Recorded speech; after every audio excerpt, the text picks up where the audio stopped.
Hello everybody, welcome back to the Unreasonables. I am GRA and this is a video. So today I'm starting a new series called What Would GRA Do? Basically I just pick an issue and I find a solution for it, I guess. So today's topic is immigration. How fun. So while we have a vigorous vetting process in the USA, we still have a massive problem with illegals. So here's what we should do.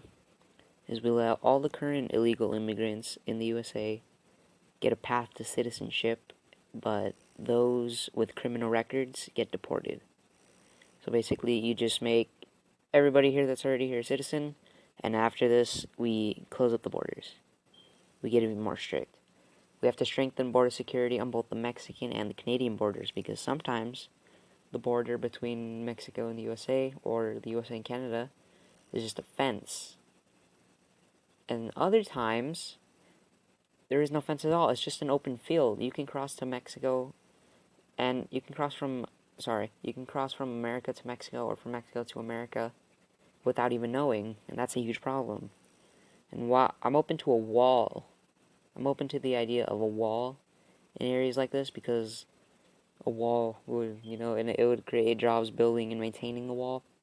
But a lot of the people on the left, they're like, no, we shouldn't have a wall. That's authoritarian.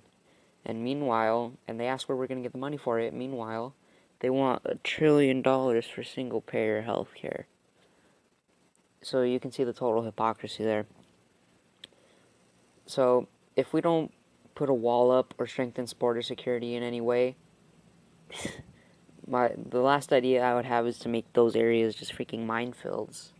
So that way illegals would be deterred from entering the country illegally.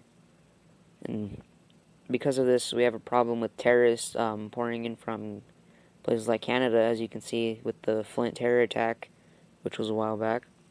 And I've never heard of terrorists coming in from Mexico, but it's definitely a huge possibility, and we got to protect against it. So if a country cannot secure its own borders, it's basically not even a country. And speaking of the terrorists, we shouldn't be accepting any refugees from the Middle East. They're tearing apart Europe. If you just look at Europe, see what all the immigrants and refugees there have done there. They've just completely wrecked each country that they've touched. Sweden will be on the brink of is basically on the brink of a civil war because of it, and they're taking over the population. It's just terrible. So Islam as a whole is in need of a reformation, and until Muslims can crush the cancer known as jihadism, I'll remain very against letting in refugees from the Middle East come into America. So the refugees are coming from countries that don't keep very good records, and while we have a very vigorous vetting process, we cannot search through records if there are no records. The risk is bigger than the reward if we let refugees in. Jihadism is too big of a problem right now, and we simply must not allow it to come into the U.S., because it seems like almost every week there's a terror attack in either the USA or in some European country where they let all the refugees in. So I don't want that. I don't want a terror attack to be happening every single week here. That's just bad. We need to stop all these Muslims coming in from those countries.